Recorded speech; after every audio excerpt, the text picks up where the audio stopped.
Why do good people still suffer? A Buddhist perspective.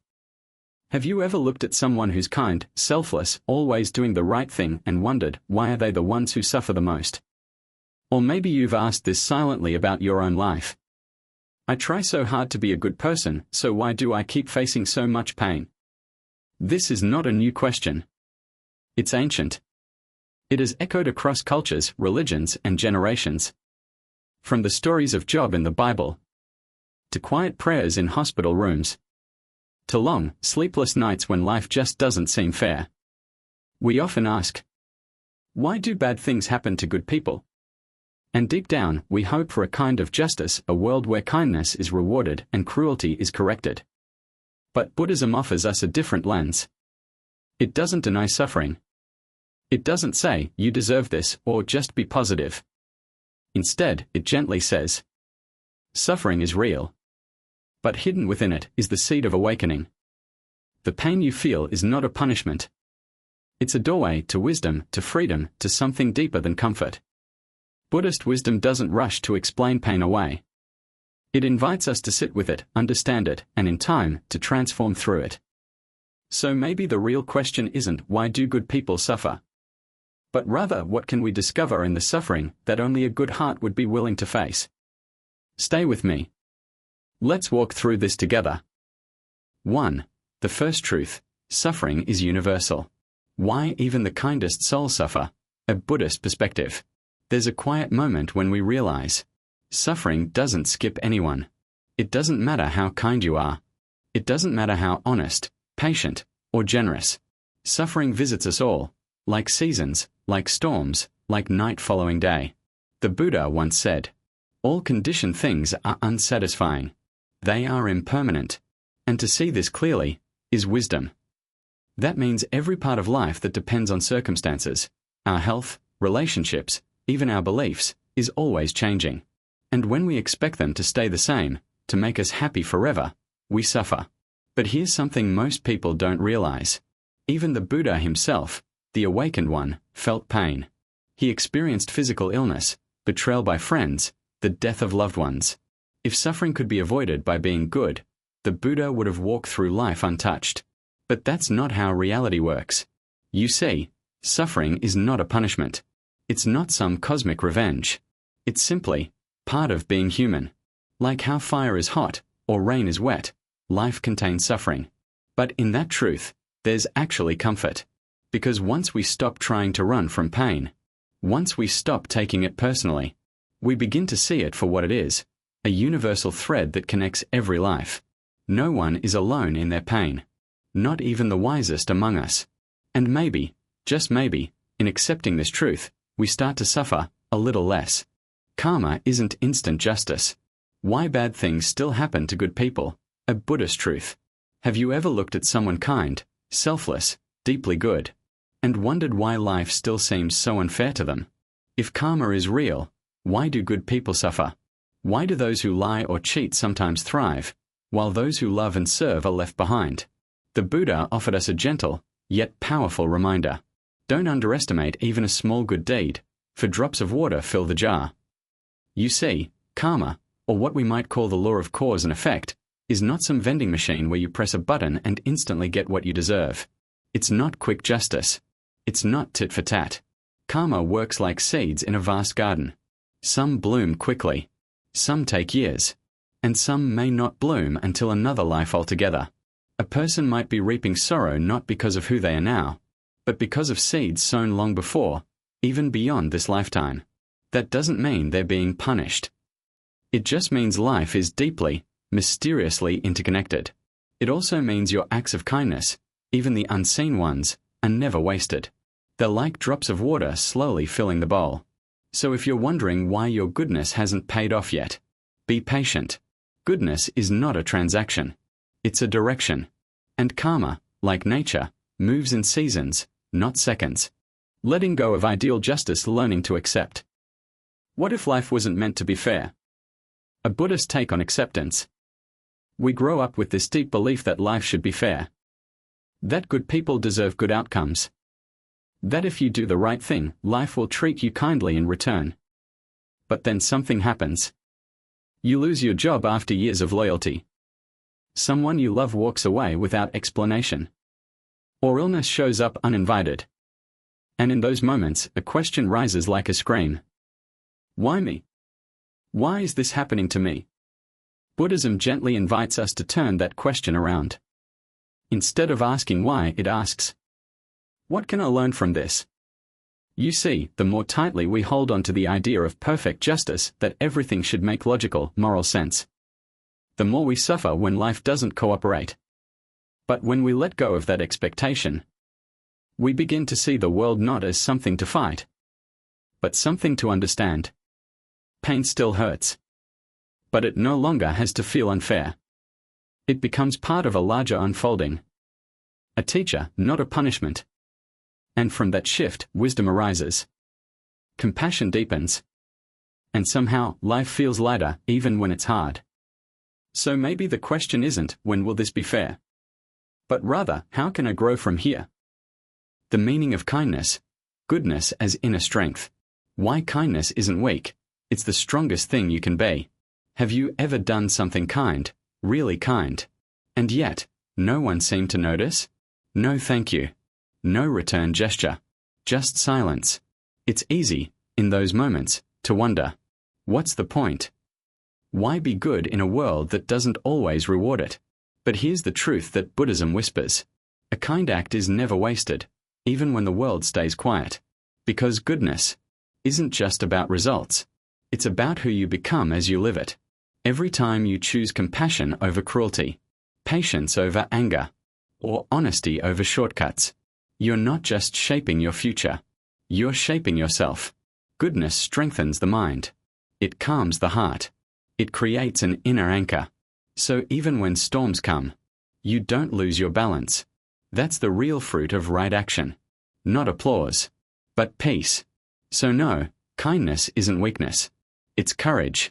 It's clarity. And it's a kind of quiet power. The kind that doesn't shout, but stands firm, no matter what the world throws your way. Sensitive hearts feel deeply, that's why they hurt deeply. Why good people often hurt more. Have you ever wondered why kind people often seem to carry the heaviest emotions? It's because compassion makes us feel more. We love deeply. We care wholeheartedly. We see suffering and it reaches places in us that others might have closed off long ago. But that depth, that beautiful sensitivity, comes with a price.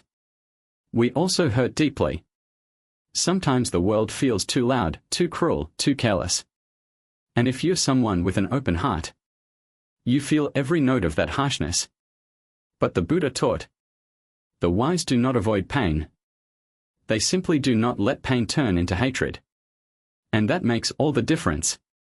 Your pain doesn't mean you're weak. It means you're awake. The same heart that aches is the one that can transform into deeper love, clearer wisdom, and unshakable empathy. So if you feel too much, if you cry easily, if you carry wounds that others don't see, don't rush to harden your heart. Because in this noisy, numb world, your tenderness is sacred. It's not something to hide. It's something to honor. We don't escape pain, we walk through it. Buddhist wisdom on facing suffering. We all want to avoid suffering. It's human. When life gets painful, the first instinct is to run. Distract ourselves, numb the feeling, or pretend it's not there. But Buddhism teaches something radically different. It says, don't run from the pain. Walk through it. With presence. With honesty. With awareness. Because suffering is like a passing cloud. It looks heavy and dark. But it's not permanent. The Buddha never told us to pretend we're fine. He taught us to observe our pain, to understand its impermanence, and to stop letting it control our lives from the shadows. That's what mindfulness really is. Not the magic that makes pain disappear, but the clarity that keeps us from drowning in it. Think of someone you admire. Chances are, they've walked through darkness. And they didn't come out bitter. They came out wiser. The kindest people often carry the deepest scars. Not because they avoided suffering, but because they faced it with open eyes and a steady heart. So next time pain shows up, don't push it away. Sit with it. Watch it pass. And remember, you are strong enough to walk through. When suffering becomes a purification, not a punishment. Buddhist wisdom on the spiritual gift of pain. What if pain isn't a punishment, but a purification? What if your heartbreak, your loss, your confusion aren't signs you've failed, but signals that something false is falling away? In Buddhism, suffering is not seen as something to hate or fear. It's seen as fire. And fire, when met with wisdom, doesn't destroy you. It burns away the things you no longer need. Your ego, your illusions, your attachments to status, control, perfection. In deep suffering, we often lose what's superficial, but discover what's essential. A quiet strength, a raw compassion, a deeper understanding of what it means to be alive. I've seen this in people who've lost everything, yet they radiate a kind of peace that can't be bought or faked. The Buddha once said, like fire burning trash, suffering can burn away the unnecessary clinging of the mind. So instead of asking, why is this happening to me? Ask, what is this burning away? What's being stripped so that your true self can finally breathe? Suffering doesn't have to harden you. Sometimes, it softens you into someone more real, more awake, more free. When suffering becomes a purification, not a punishment. Buddhist wisdom on the spiritual gift of pain. What if pain isn't a punishment, but a purification? What if your heartbreak, your loss, your confusion aren't signs you've failed, but signals that something false is falling away? In Buddhism, suffering is not seen as something to hate or fear. It's seen as fire. And fire, when met with wisdom, doesn't destroy you.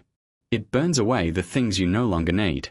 Your ego, your illusions, your attachments to status, control, perfection.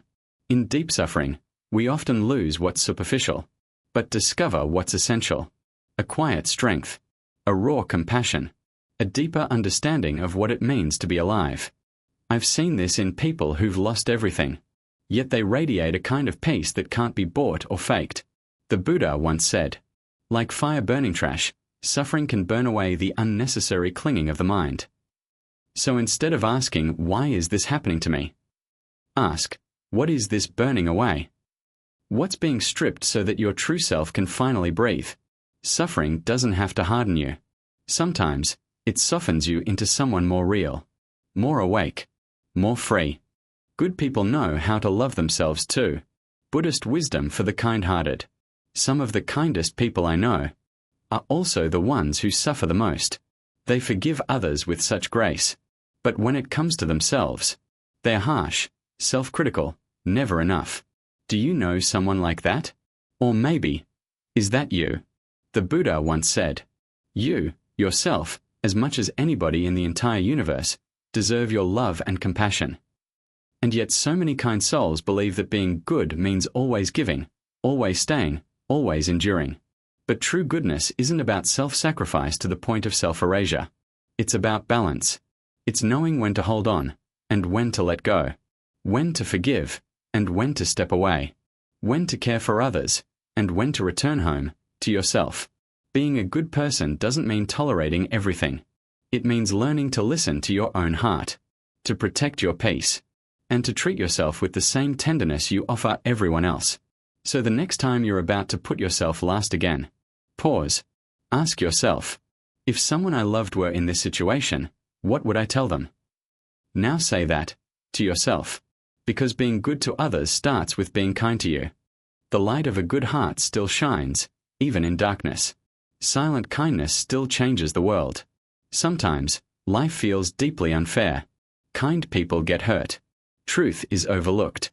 And darkness seems to win. But here's something I've learned. Even in a world that feels broken, the light of a good heart still finds its way through. You may never know how one quiet act of kindness, a gentle word, a moment of patience, a small forgiveness, might be exactly what someone else needed to keep going. Like a candle in the dark. Your light may feel small, but once it touches another, it spreads. The Buddha taught, even in a world of mud, the lotus remains unstained. Your goodness does not disappear in chaos. It grows roots. It finds a way, even if no one is watching. So don't stop being kind just because the world doesn't clap. Don't let the silence make you think your light was wasted.